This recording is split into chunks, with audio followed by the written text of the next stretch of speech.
So in this video, we're going to be taking a look at this improper fraction, which is also known as a fraction greater than 1. The reason I know it's an improper fraction is because the 7 is actually larger than the denominator of 3. So if we were to think about 3/3, which we know is equal to 1 whole, we could notice that the denominator here is a 3, and so is the numerator, and that equals 1. So if I have a numerator greater than 3, then I know I have a fraction greater than 1. So the first thing we need to do in changing this to a mixed number is to recognize that fraction problems are also considered division problems. So we are going to take 7 divided by 3. You'll notice that the denominator becomes the divisor in this problem. So when we set this up, we'll just set it up as a long division problem. The 7 will go underneath the division bar, and the 3 is the divisor.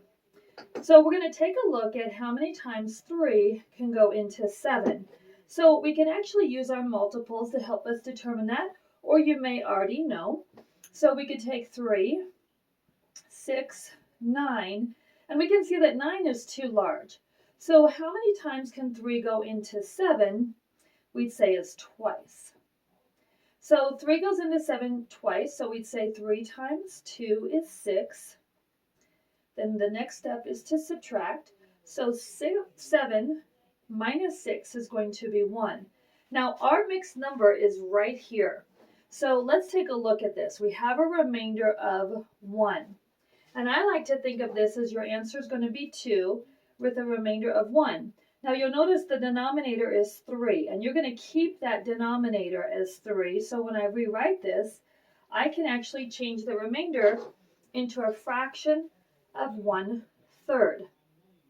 So we know that 3 goes into 7 twice, with a remainder of 1/3 would be our fraction. So essentially we would say 7/3 is equal to 2. That's going to be my whole number, and 1/3. All right, so let's try another example of changing this improper fraction to a mixed number.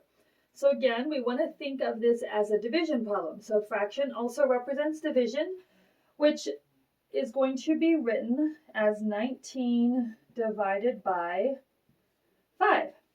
So when we set this up as a long division problem, and the more you get familiar with this, you might even start seeing this in your head. You may not always have to write it out. So we would want to look and see how many times is 5 going to go into 19. Now again, we can use our multiples of 5, 10, 15, and 20. Now you never want to go past your numerator. So we know that 20 is too large. Okay, so we're actually going to notice that 5 will go into 19 3 times. So we write our 3 there. Then we simply multiply 3 times 5. That will give you 15. And 19 minus 5 is going to be 4.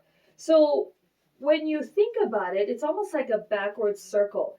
It's like your 3 is going to be your whole number, 4 is going to be your numerator, and 5 is going to be your denominator. So you could actually rewrite this as 3 and 4/5.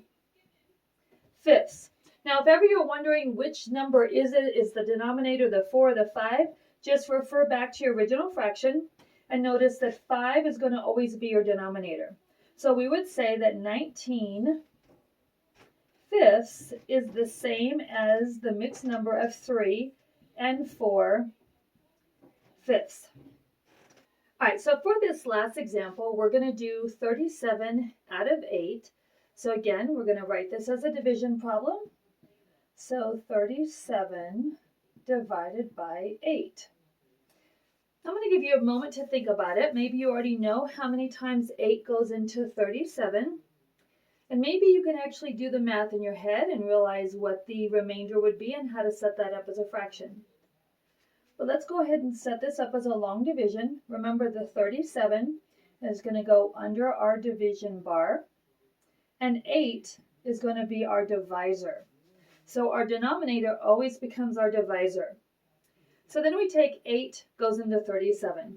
So again, let's just go ahead and skip count just to make sure we have the right one. We don't want to go past 37. So we're going to say 8, 16, 24, 32, and 40. So 40 is going to be too large. So we notice that 8 can go into 37 4 times. And we would take 8 times 4, and we would get 32. Our next step will be subtraction. So we take 37 minus 32, and we get 5. So again, remember we say that our remainder is 5. But we can set this up as our fraction because we know our denominator is going to be 8. So we're going to say that it's going to equal 4 and 5/8. So we could say that 37/8 is the same as 4 and 5/8.